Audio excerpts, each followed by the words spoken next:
Let's begin by stripping away the noise. Most people today communicate out of habit, not intention. We text because we feel obligated. We send emojis because it's easy.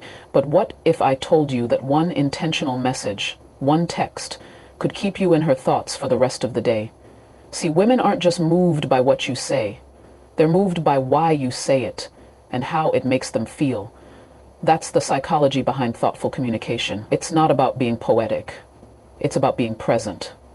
When a woman receives a message that feels emotionally attuned, it triggers something deeper than surface-level interest. It activates memory. Her brain, wired for emotional association, attaches that message to the experience of being seen, heard, and understood. And this is powerful, because most people, men and women alike, go through their days not feeling seen. So when someone disrupts that pattern, it makes an impression. Imagine she's in the middle of a busy morning. Emails, deadlines, noise. And out of nowhere, she sees a message from you. Not a generic, "Good morning, beautiful," that sounds like it was copied and pasted to 5 different women. No, I mean something real. Something like, "I hope today brings you the same calm you brought me last night when you talked about your favorite place to escape." That's specific. That's thoughtful. That message tells her you were listening, that you remembered, and that you care. And more importantly, that she impacted you. Why does this matter? Because humans, especially women, build emotional connections through meaning. And meaning is created in the details.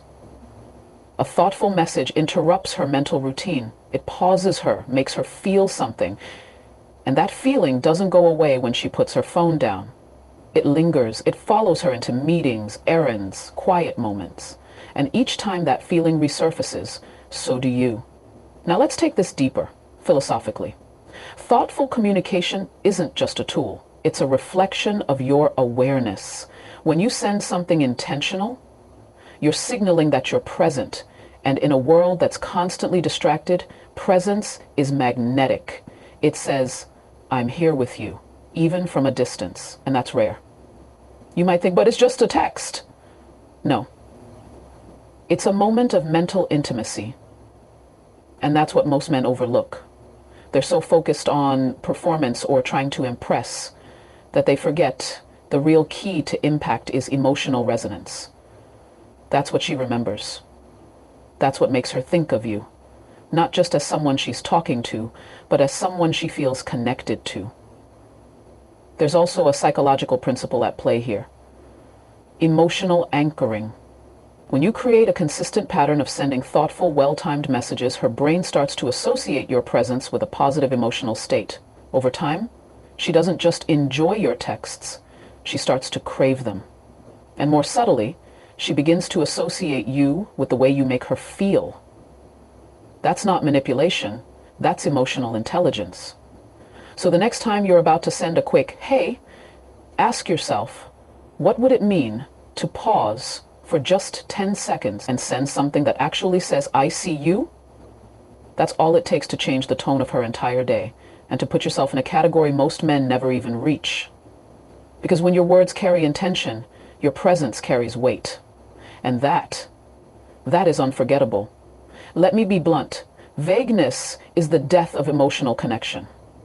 In the age of fast love, scrolling attention spans, and swipe right conversations, most people have become lazy communicators. They say things like, "thinking of you," or "you're amazing." And while the intention might be sweet, the impact is forgettable. Why? Because it's not personal. It's not anchored in her. It could be said to anyone, and probably has been. Now here's where most men miss the mark. They think affection is about volume, how often they text, how quickly they respond. But that's not what moves her. That's not what makes her pause in the middle of her day and reread your message 3 times. What does? Specificity. When you reference something deeply personal, something only you would know because you were present enough to notice, it creates a moment of mental intimacy. And here's the psychology behind it. The human brain doesn't store vague sentiments. It stores vivid, sensory, emotionally rich experiences. So if you want her to think about you long after the message is read, you have to plant something worth remembering. Let me give you an example. Imagine she told you in passing that she used to fall asleep to the sound of rain as a child. It reminded her of safety. Weeks later, it's raining, and instead of sending crazy weather today, you say, "The rain tonight made me think of that memory you shared. How peaceful it made you feel. I hope you're feeling that same peace right now." That's not just a message, that's a mirror. You're reflecting her back to herself in a way that shows you listened, that you remembered, and that you value her inner world. Philosophically speaking, specificity is a form of respect. It says, I don't just want your attention, I want to understand your experience. And when a woman feels understood, even in small ways, her emotional defenses lower. Her receptivity increases. Because now, she doesn't just feel talked to, she feels seen. Think of it like this. Generic messages are like background noise. They fill space, but don't command attention. Specific words, though, they're like a key turning in a lock. They open something. They make her smile, wonder, reflect. And here's what's fascinating. When you send something that references a shared memory, a private joke, or a detail others have missed, you're not just impressing her, you're positioning yourself in her mind as someone who gets her. And that sense of being gotten, that's rare. That's valuable. That's what she replays in her head when she's quiet, driving, or falling asleep. You see, most men chase attention, but the smart ones, they create association. They craft messages that attach to an emotion, an image, a memory. That's how you stay with her, long after the conversation ends. So the next time you're about to send, "I miss you," ask yourself, miss what exactly? The way she laughs when she's nervous? The way she orders dessert like it's a ritual? The way her energy shifts when she's in nature? Say that. Be precise. Be intentional. Because that's what makes the difference between being liked and being unforgettable. Words are easy. Memory is earned. And if you can give her a moment that feels tailor-made, she'll carry you with her all day. Let's be honest. Too many people think more words equal more meaning. They assume that if they just keep talking, texting, explaining, something will eventually land. But communication doesn't work that way, especially not when it comes to creating emotional impact. The truth is, emotional weight isn't measured in length, it's measured in precision. And this is where so many men go wrong. They try to impress with paragraphs, or they over-explain their feelings, hoping that sheer volume will communicate sincerity. But often, the more you say, the more you dilute what actually matters. Think about the most powerful lines in human history. I have a dream. Less is more. I miss you. Short, clean, but heavy with meaning. That's what we're after when we talk about texting her, in a way that lingers. You're not trying to win a literature award, you're trying to leave a feeling. And feelings are not about logic, they're about resonance. Here's what the psychology tells us. Emotionally intelligent communication triggers the limbic system, the part of the brain responsible for emotional memory. And that system doesn't care about how many syllables you use. It responds to tone, timing, and the subtle emotional cues that make something feel real. Let's say you send her a long text about how much you appreciate her. That's nice. It's even admirable. But it may not be what sticks. Now contrast that with a simple, unexpected message in the middle of her workday that reads, "Just remembered the way you looked at me last night. And yeah, you're still stuck in my head.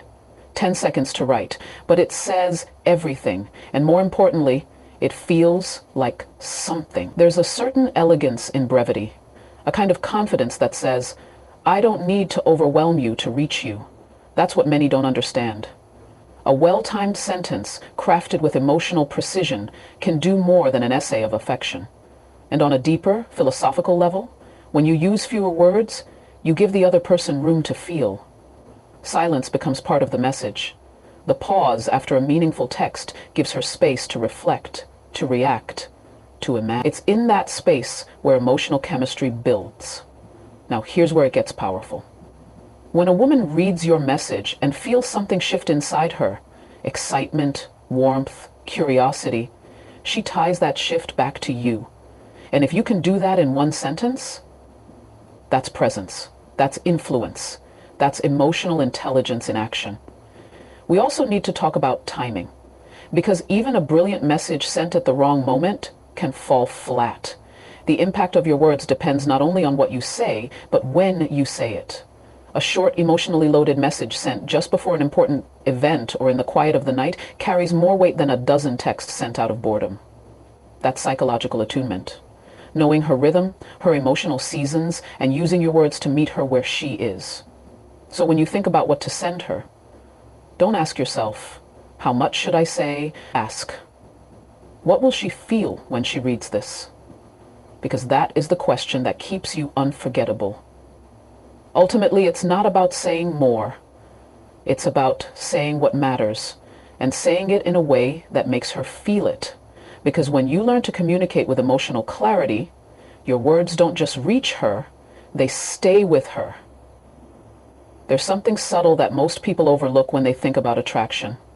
They think it's all about being interesting, saying the right thing, looking the right way, playing the part. But the truth is, real attraction often begins with something far quieter.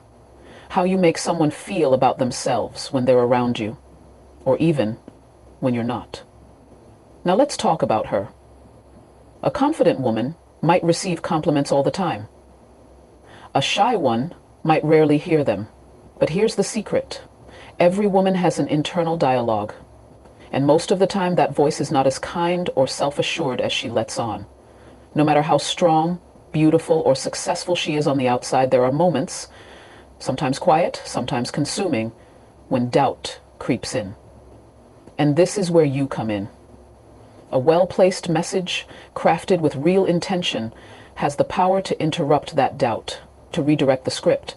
When you send something that doesn't just compliment her appearance, but reflects something deeper, her strength, her vulnerability, the way she lit up a room without realizing it, you're doing more than flattering her. You're helping her see herself through your eyes. And sometimes that shift in perspective is all it takes to shift her entire mood. That's the hidden confidence boost. And what's beautiful about it is that it doesn't shout. It doesn't need to.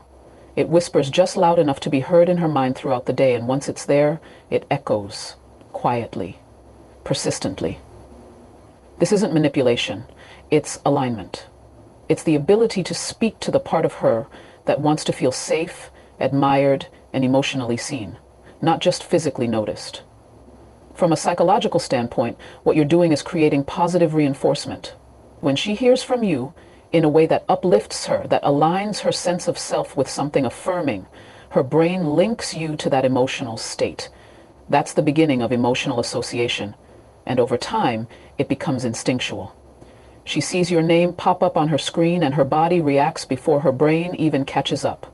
Her breath deepens, her mood softens, not because of who you say you are, but because of how you consistently make her feel.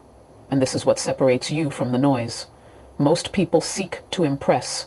Few seek to elevate. But when your presence, even through a simple message, becomes a source of light, security, or strength in her day, you're no longer just another option. You become a reference point, someone she compares others to without even realizing it. Philosophically, this goes deeper than romance. It's about power. Not in the traditional sense, but in the ability to affect someone's internal world. The most influential people in our lives aren't the loudest. They're the ones who leave us feeling more ourselves after we've interacted with them. If your message can do that, if your words can make her feel more beautiful, more grounded, more worthy, you've given her something rare. And rare things are remembered. So what kind of presence do you want to be in her life? Because the man who makes her feel like the best version of herself doesn't need to chase her thoughts. He becomes them. And that's when you stop being a moment and start becoming a memory.